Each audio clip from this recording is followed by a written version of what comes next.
Now, I know I said I was going to do that when I first started, or do this when I first started this book.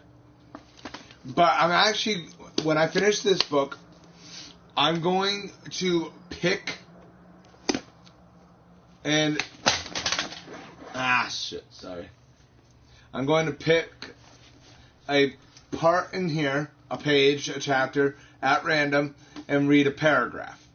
If you can tell me what chapter and page that is on, whoever does it first will get an autographed one of these from me.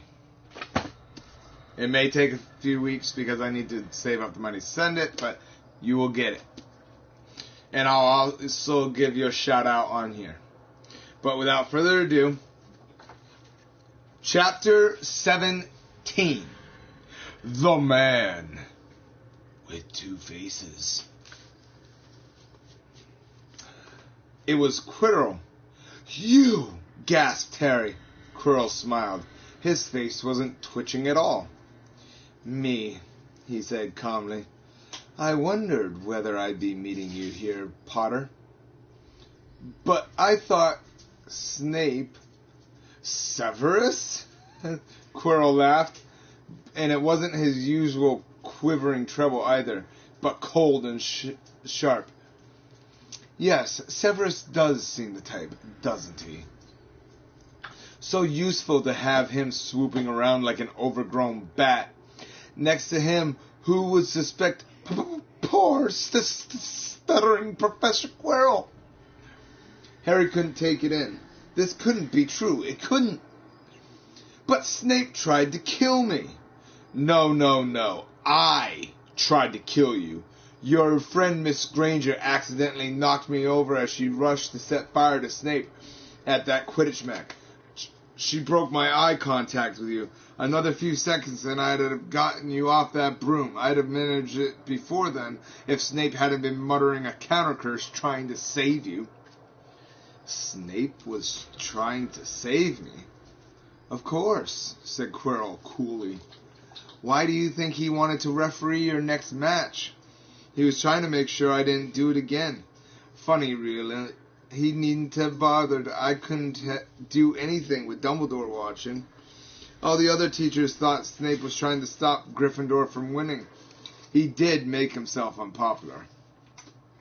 And what a waste of time when after all that, I'm going to kill you tonight.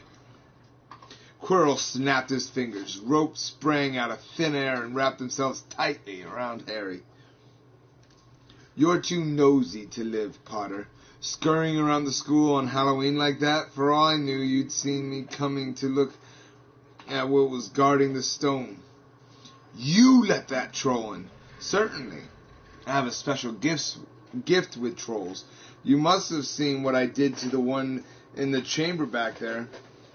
Unfortunately, while everyone else was running around looking for it, Snape, who already suspected me, went straight to the third floor to head me off. And not only did my troll fail to beat you to death, that three-headed dog didn't even manage to bite Snape's leg off properly. Now wait quietly, Potter. I need to examine this interesting mirror. It was only then that Harry realized that's what was standing behind Quirrell. It was the mirror of Erised. This mirror is the key to finding the stone, Quirrell murmured, tapping his way around the frame. Trust Dumbledore to come up with something like this. But he's in London. I'll be far away by the time he gets back. All Harry could think of doing was to keep Quirrell talking and stop him from concentrating on the mirror. I saw you and Snape in the forest, he blurted out. Yes, said Quirrell idly, walking around the mirror to look at the back. He was on to me by then, trying to figure out how far I'd got. He suspected me all along. Tried to frighten me, as though he could, when I had Lord Voldemort by my side. Quirrell came back out from behind the mirror and stared hungrily into it. I see the stone. I'm presenting it to my master. But where is it? Harry struggled against the ropes binding him, but they didn't give. He had to keep Quirrell from giving his whole attention to the mirror. But Snape always seemed to hate me so much. Oh, he does, said Quirrell casually. Heavens, yes. He was at Hogwarts with your father, didn't you know? They loathed each other, but he never wanted you dead. I heard you a few days ago, sobbing. I thought Snape was threatening you. For the first time, a spasm of fear flitted across Quirrell's face. Sometimes, he said, I find it hard to follow my master's instructions. He is such a great wizard, and I am weak. You mean he was there in the classroom with you? Harry gasped. He was with me wherever I go, said Quirrell quietly. I met him when I traveled around the world. A foolish young man I was then, full of ridiculous ideas about good and evil. Lord Voldemort showed me how wrong I was. There is no good and evil. There is only power, and those too weak to seek it. Since then, I have served him faithfully, although I have let him down many times. He has had to be very hard on me. Quirrell shivered suddenly. He does not forgive mistakes easily. When I failed to steal the stone from Gringotts, he was most displeased. He punished me, decided he would have to keep a closer watch on me. Quirrell's voice trailed away. Harry was remembering his trip to Diagon Alley. How could he have been so stupid? He'd seen Quirrell there that very day, shaken hands with him in the leaky cauldron. Quirrell cursed under his breath. I don't understand. Is the stone inside the mirror? Should I break it? Harry's mind was racing. What I want more than anything else in the world at the moment, he thought, is to find the stone before Quirrell does. So if I look in the mirror, I should see myself finding it, which means I'll see where it's hidden. But how can I look without Quirrell realizing what I'm doing? Or without Quirrell realizing what I'm up to? He tried to edge to the left to get in front of the glass without Quirrell noticing, but the ropes around his ankles were too tight. He tripped and fell over. Quirrell ignored him. He was still talking to himself. What does this mirror do? How does it work? Help me, master. And to Harry's horror, a voice answered, and the voice seemed to come from Quirrell himself. Use the boy. Use the boy. Quirrell rounded on Harry. Yes, Potter, come here.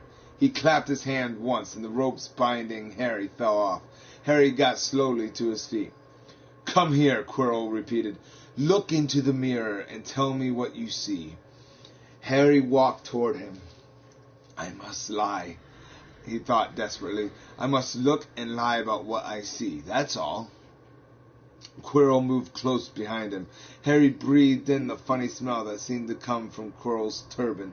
He closed his eyes, stepped in front of the mirror, and opened them again. He saw his reflection, pale and scared-looking at first. But a moment later, the reflection smiled at him. It put its hand into its pocket and pulled out a blood-red stone. It winked and put the stone back in its pocket. And as it did so, Harry felt something heavy drop into his real pocket. Somehow, incredibly, he'd gotten the stone. Well, said Quirrell impatiently, what do you see? Harry screwed up his courage. I see myself shaking hands with Dumbledore, he invented. I've won the House Cup for Gryffindor. Quirrell cursed again. Get out of the way, he said. As Harry moved aside, he felt the sorcerer's stone against his leg. Dare he make a break for it? But he hadn't walked 5 paces he hadn't walked 5 paces before a high voice spoke, though Quirrell wasn't moving his lip. He lies. He lies. Potter, come back here, Quirrell shouted. Tell me the truth. What did you see? The high voice spoke again. Let me speak to him, face to face. Master, you are not strong enough. I have strength enough for this. Harry felt as if Devil's Snare was rooting him to the spot. He couldn't move a muscle. Petrified, he watched as Quirrell reached up and began to unwrap his turban. What was going on? The turban fell away. Quirrell's head looked strangely small without it. Then he turned slowly on the spot. Harry would have screamed, but he couldn't make a sound.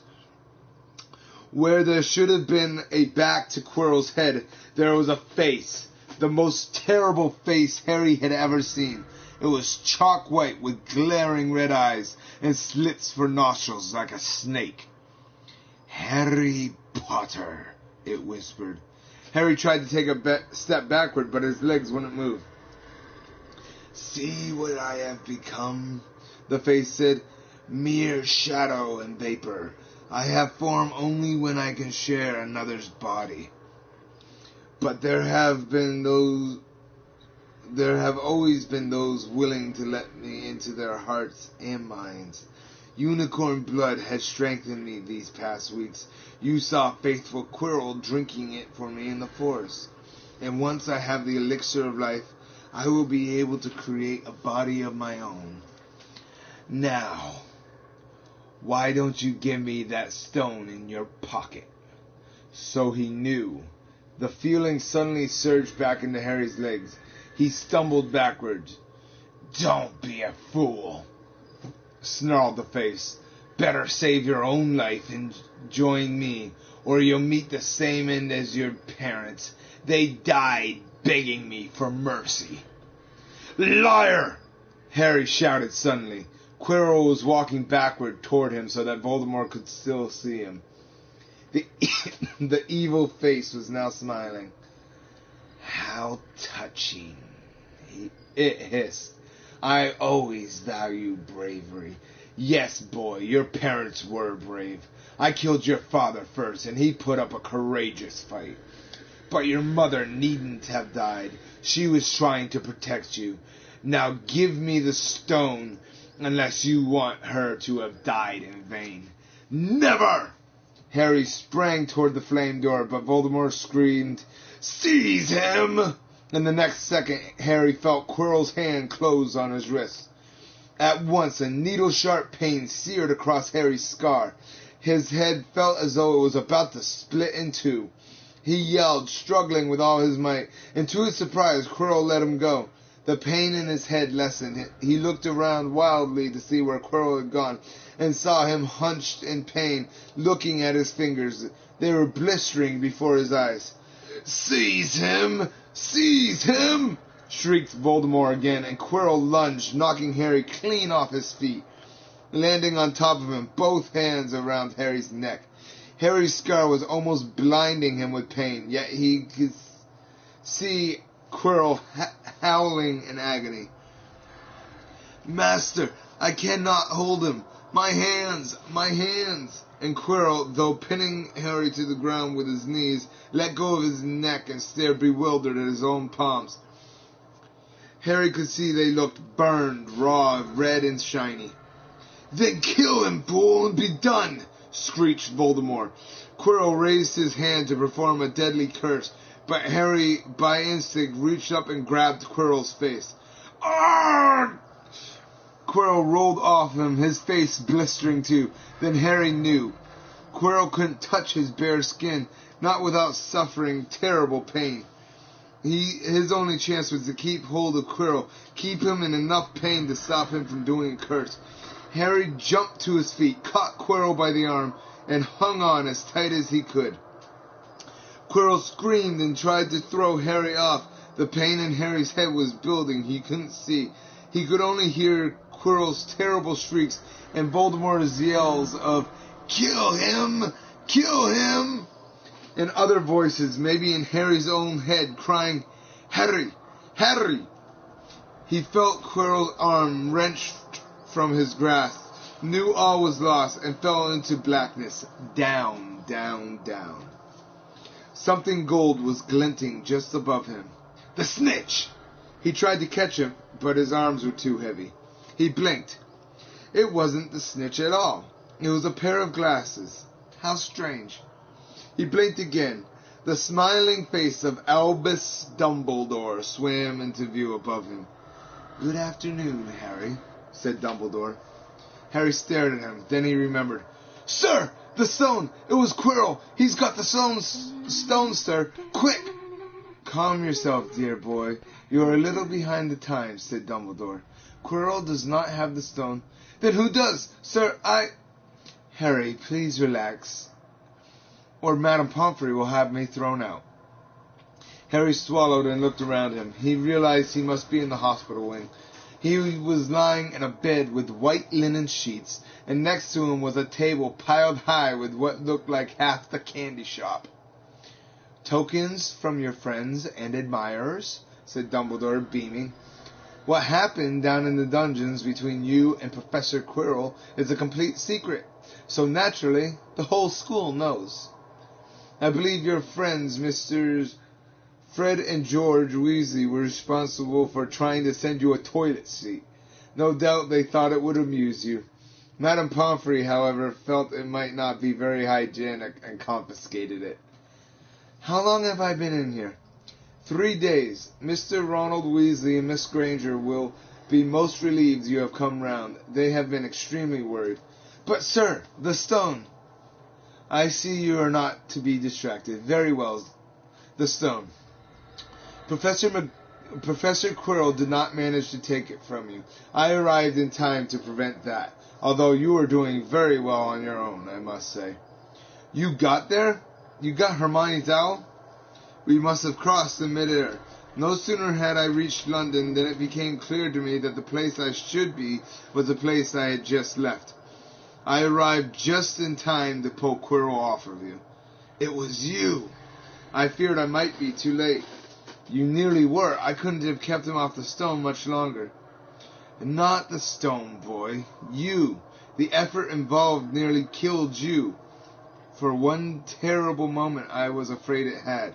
As for the stone, it has been destroyed." "Destroyed?" said Harry blankly. "But your friend, Nicholas Flamel." "Oh, you know about Nicholas," said Dumbledore, sounding quite delighted. "You did do the thing properly, didn't you? Well, Nicholas and I have had a little chat and agreed it's all for the best." "But that means he and his wife will die, won't they?" "They have enough elixirs stored to set their affairs in order, and then, yes, they will die." Dumbledore smiled at the look of amazement on Harry's face. "To one as young as you, I'm sure it seems incredible, but to Nicholas and Pernelli, it's really like going to bed after a very, very long day. After all, to the well-organized mind, death is but the next great adventure. You know, the stone was really not such a wonderful thing. As much money and life as you could want. The two things most human beings would choose above all. The trouble is, humans do have a knack for choosing precisely those things that are worse for them." Harry lay there, lost for words. Dumbledore hummed a little and smiled at the ceiling. "Sir," said Harry, "I've been thinking, sir, even if the stone's gone, you know who." "Call him Voldemort, Harry. Always use the proper name for things. Fear of a name increases fear for the thing itself." "Yes, sir. Well, Voldemort is going to try other ways of coming back, isn't he? I mean, he hasn't gone, has he?" "No, Harry, he has not. He is still out there somewhere, perhaps looking for another body to share. Not being truly alive, he cannot be killed. He left Quirrell to die. He shows just as little mercy to his followers as his enemies. Nevertheless, Harry, while you may only have delayed his return to power, it will merely take someone else who is prepared to fight what seems a losing battle next time, and if he is delayed again and again, why, he may never return to power. Harry nodded, but stopped quickly, because it made his head hurt. Then he said, "Sir, there are some other things I'd like to know about, if you can tell me. Things I want to know the truth about." "The truth," Dumbledore sighed. "It is a beautiful and terrible thing, and therefore should be treated with great caution. However, I shall answer your questions unless I have a very good reason not to, in which case I beg you'll forgive me. I shall not, of course, lie." "Well, Voldemort said that he only killed my mother because he tried to stop him from killing me. But why would he want to kill me in the first place?" Dumbledore sighed very deeply this time. "Alas, the first thing you ask me I cannot tell you. Not today, not now. You will know one day. Put it from your mind for now, Harry. When you are older, I know you hate to hear this. When you are ready, you will know." And Harry knew it would be no good to argue. "But why couldn't Quirrell touch me? Your mother died to save you. If there is one thing Voldemort cannot understand, it is love. He didn't realize that love as powerful as your mother's for you leaves its own mark. Not a scar, no visible sign. To have been loved so deeply, even though the person who loved us is gone, will give us some protection forever. It is in your very skin. Quirrell, full of hatred and greed and ambition, sharing his soul with Voldemort, could not touch you for this reason. It was agony to touch a person marked by something so good." Dumbledore now became very interested in a bird outside on the windowsill, which gave Harry time to dry his eyes on the sheet. When he found his voice again, Harry said, "In the invisibility cloak, do you know who sent it to me?" "Ah, your father happened to leave it in my possession, and I thought you might like it." Dumbledore's eyes twinkled. "Useful things. Your father used it mainly for sneaking off to the kitchen to steal food when he was here. And there's something else." "Fire away." "Quirrell said Snape." "Professor Snape, Harry." "Yes, him." "Quirrell said he hates me because he hated my father. Is that true?" "Well, they did rather detest each other. Not unlike yourself and Mr. Malfoy. And then your father did something Snape could never forgive." "What?" "He saved his life." "What?" "Yes," said Dumbledore dreamily. "Funny the way people's minds work, isn't it? Professor Snape couldn't bear being in your father's debt. I do believe he worked so hard to protect you this year because he felt that would make him and your father even. Then he could go back to hating your father's memory in peace." Harry tried to understand this, but it made his head pound, so he stopped. "And, sir, there's one more thing." "Just the one?" "How did I get the stone out of the mirror?" "Ah, now, I'm glad you asked me that. It was one of my more brilliant ideas, and between you and me, that is saying something. You see, only one who wanted to find the stone, find it, but not use it, would be able to get it.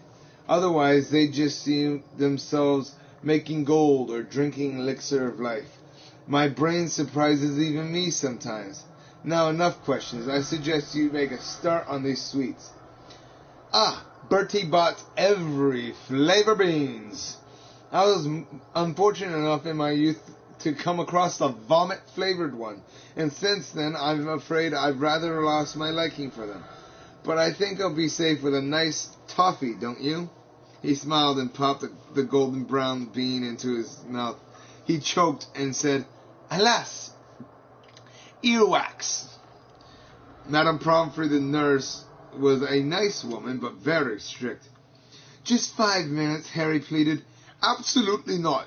You let Professor Dumbledore in?" "Well, of course, that was the headmaster. Quite different. You need rest." "I am resting. Look, lying down and everything." "Oh, go on, Madame Pomfrey." "Oh, very well," she said, "but 5 minutes only." And she let Ron and Hermione in. "Harry!" Ron looked ready to fling her arms around him again, but Harry was glad she held herself in as his head was still very sore. "Oh, Harry, we were so sure you were going to. Dumbledore was so worried." "The whole school's talking about it," said Ron. "What really happened?" It was one of those rare occasions when the true story is even more strange and exciting than the wild rumors. Harry told them everything: Quirrell, the mirror, the stone, and Voldemort. Ron and Hermione were a very good audience. They gasped in all the right places, and when Harry told them what was under Quirrell's turban, Hermione screamed out loud. "So the stone's gone?" said Ron finally. "Flamel's just going to die?" "That's what I said, but Dumbledore thinks that," what was it? "To the well-organized mind, death is but the next great adventure." "I always said he was off his rocker," said Ron, looking quite impressed at how crazy his hero was. "So what happened to you two?" said Harry. "Well, I got back all right," said Hermione. "I brought Ron round. That took a while. And we were dashing up to the Owlery to contact Dumbledore when we met him in the entrance hall. He already knew. He just said, 'Harry's gone after him, hasn't he?' and hurtled off to the 3rd floor." "Do you think he meant you to do it?" said Ron, "sending you your father's cloak and everything?" "Well," Hermione exploded, "if he did, I mean to say, that's terrible. You could have been killed." "No, it isn't," said Harry thoughtfully. "He's a funny man, Dumbledore. I think he sort of wanted to give me a chance. I think he knows more or less everything that goes on here. You know, I reckon he had a pretty good idea we were going to try, and instead of stopping us, he taught us enough to help. I don't think it was an accident he let me find out how the mirror worked. It's almost as though he thought I had the right to face Voldemort if I could." "Yeah, Dumbledore's off his rocker all right," said Ron proudly. "Listen, you've got to be up for the end of the year feast tomorrow. The points are all in, and Slytherin won, of course. You missed the last Quidditch match. We were steamrolled by Ravenclaw without you, but the food will be good." At that moment, Madame Pomfrey bustled over. You've had nearly 15 minutes. Now, out," she said firmly. After a good night's sleep, Harry felt back to normal. "I want to go to the feast," he told Madame Pomfrey as she straightened his many candy boxes. "I can, can't I?" "Professor Dumbledore says you're to be allowed to go," she said sniffly, as though, in her opinion, Professor Dumbledore didn't realize how risky feasts could be. "And you have another visitor." "Oh, good," said Harry. "Who is it?" Hagrid sidled through the door as he spoke. As usual, when he was indoors, Hagrid looked too big to be allowed. He sat down next to Harry, took one look at him, and burst into tears. "It's all my ruddy fault," he sobbed, his face in his hands. "I told the evil git how to get past Fluffy. I told him. It was the only thing he didn't know, and I told him. You could have died. All for a dragon egg. I'll never drink again. I should be chucked out and made to live as a muggle." "Hagrid," said Harry, shocked to see Hagrid shaking with grief and remorse, great tears leaking down into his beard. "Hagrid, he'd have found out somehow. This is Voldemort we're talking about. He'd have found out even if you hadn't told him." "You could have died," sobbed Hagrid. "And don't say the name." "Voldemort," Harry bellowed, and Hagrid was so shocked he stopped crying. "I've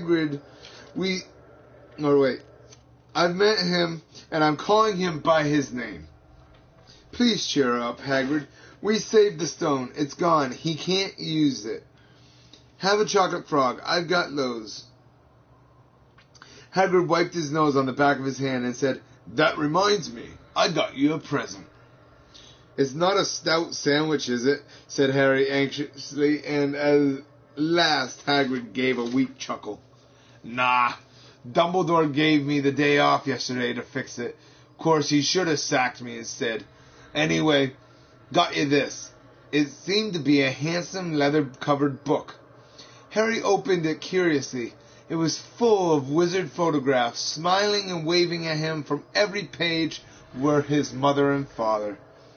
Sent owls off to your parents' old school friends asking for photos. Knew you didn't have any. Do you like it? Harry couldn't speak, but Hagrid understood. Harry made his way down to the end of the year feast alone that night. He had been held up by Madame Pomfrey's fussing about, insisting on giving him one last checkup, so the great hall was already filled. It was decked out in Slytherin colors of green and silver to celebrate Slytherin's winning the Health Cup for the 7th year in a row. A huge banner showing the Slytherin serpent covered the wall behind the high table. When Harry walked in, there was a sudden hush. Then everybody started talking loudly at once. He slipped into a seat between Ron and Hermione at the Gryffindor table and tried to ignore the fact that people were standing up to look at him. Fortunately, Dumbledore arrived moments later. The babble died away. "Another year gone," Dumbledore said cheerfully, "and I must trouble you with an old man's wheezing waffle before we sink our teeth into our delicious feast. What a year it's been. Hopefully your heads are all a little fuller than they were. You have the whole summer ahead to get them nice and empty before next year starts. Now, as I understand it, the House Cup here needs a warning, and the points stand thus. In 4th place, Gryffindor with 312 points. In 3rd place, Hufflepuff with 352 points. Ravenclaw has 426, and Slytherin 472. A storm of cheering and stamping broke out from the Slytherin table. Harry could see Draco Malfoy banging his goblet on the table. It was a sickening sight. Yes, well done, Slytherin," said Dumbledore. "However, recent events must be taken into account." The room went very still. The Slytherin smiles faded a little. Said Dumbledore, "I have a few last-minute points to award. Let me see. Yes. First, to Mr. Ronald Weasley." Ron went purple in the face. He looked like a radish with a bad sunburn. "For the best played game of chess Hogwarts has seen in many years, I award Gryffindor House 50 points." Gryffindor cheers nearly raised the bewitched ceiling. The stars overhead seemed to quiver. Percy could be heard telling the other prefects, "My brother, you know, my youngest brother, got past McGonagall's giant chess set." At last there was silence again. Second, to Miss Hermione Granger. For the use of cool logic in the face of fire, I award Gryffindor House 50 points. Hermione buried her face in her arms. Harry strongly suspected she had burst into tears. Gryffindors up and down the table were beside themselves. They were 100 points up. Third, to Mr. Harry Potter, said Dumbledore. The room went deadly quiet.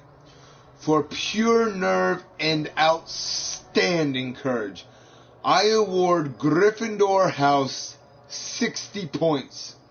The din was deafening. Those who could add up while yelling themselves hoarse knew that Gryffindor now had 472 points, exactly the same as Slytherin. They had tied for the House Cup. If only Dumbledore had given Harry just one more point. Dumbledore raised his hand and the room gradually fell silent. There are all kinds of courage, said Dumbledore, smiling. It takes a great deal of bravery to stand up to our enemies, but just as much to stand up to our friends. I therefore award 10 points to Mr. Neville Longbottom. Someone standing outside the Great Hall might well have thought some sort of explosion had taken place. So loud was the noise that erupted from the Gryffindor table.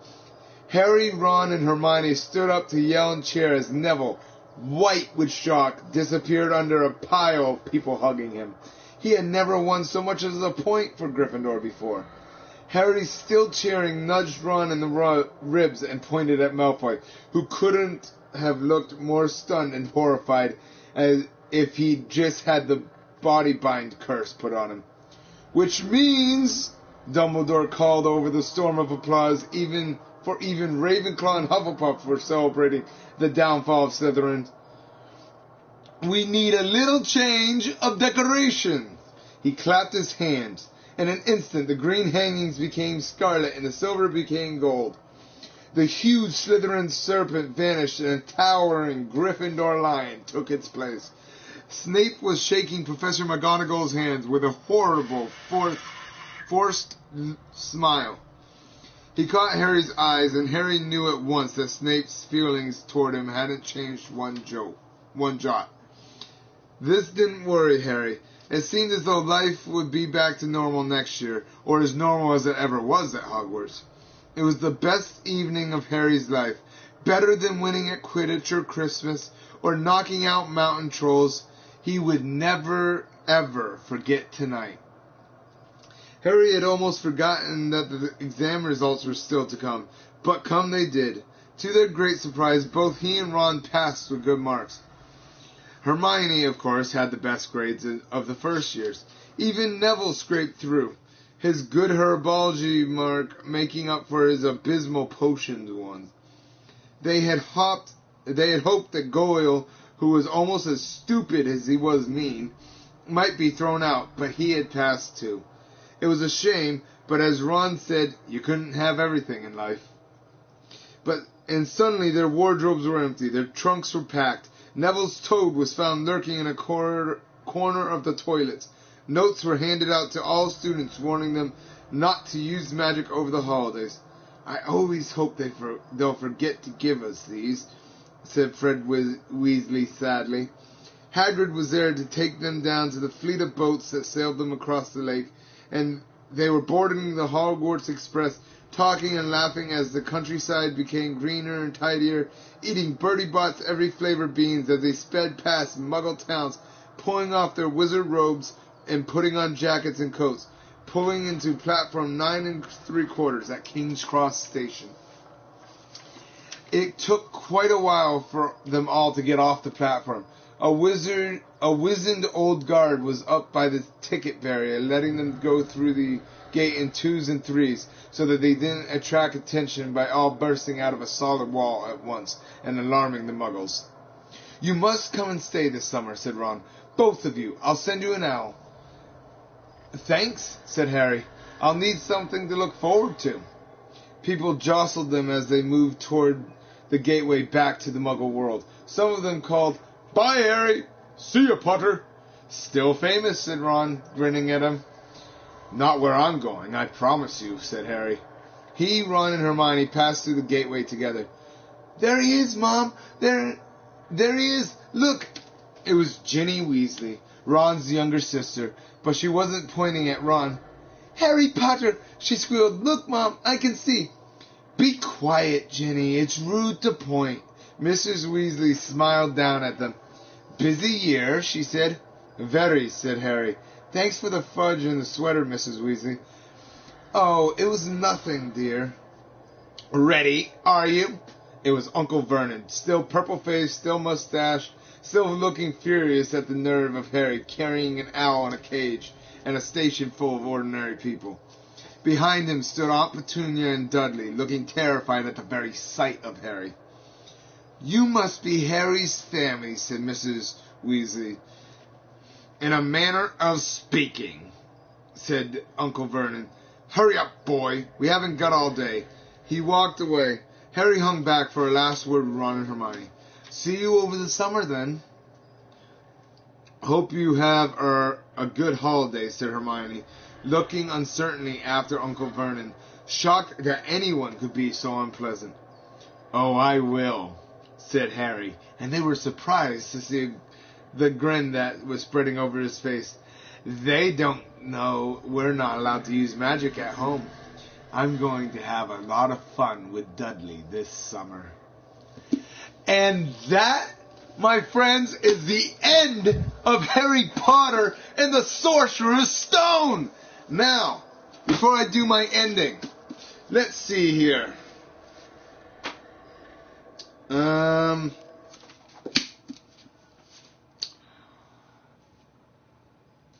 Okay. I don't want to do anything too noticeable. There we go. There's...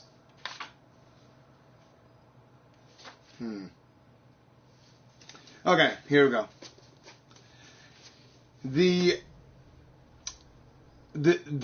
First person, it's the very first person that comments down below what page and what chapter this is on. I will be writing it down myself. Okay, I'm going to read a paragraph. Listen closely.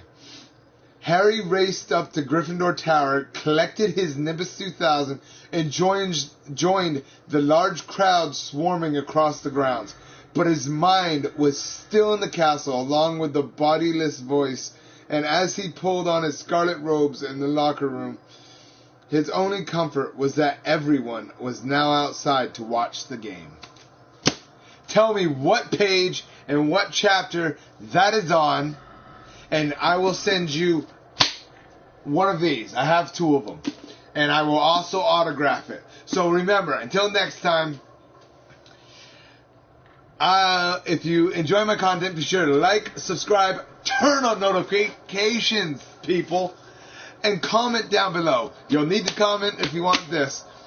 And, what else? Oh yeah, how can I forget?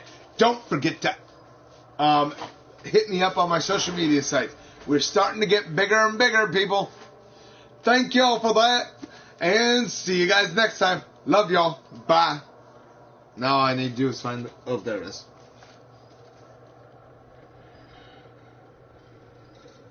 Oh, hi. I'm just ending this. I'm about to go live again. But if you enjoy my content, be sure to like, subscribe, turn on notifications. And I will be right back in a few minutes to continue this game. Thank you for watching, and if you want an autographed copy of one of these, tell me what chapter and page that the paragraph at the end that I read was. See ya. Love y'all. Bye.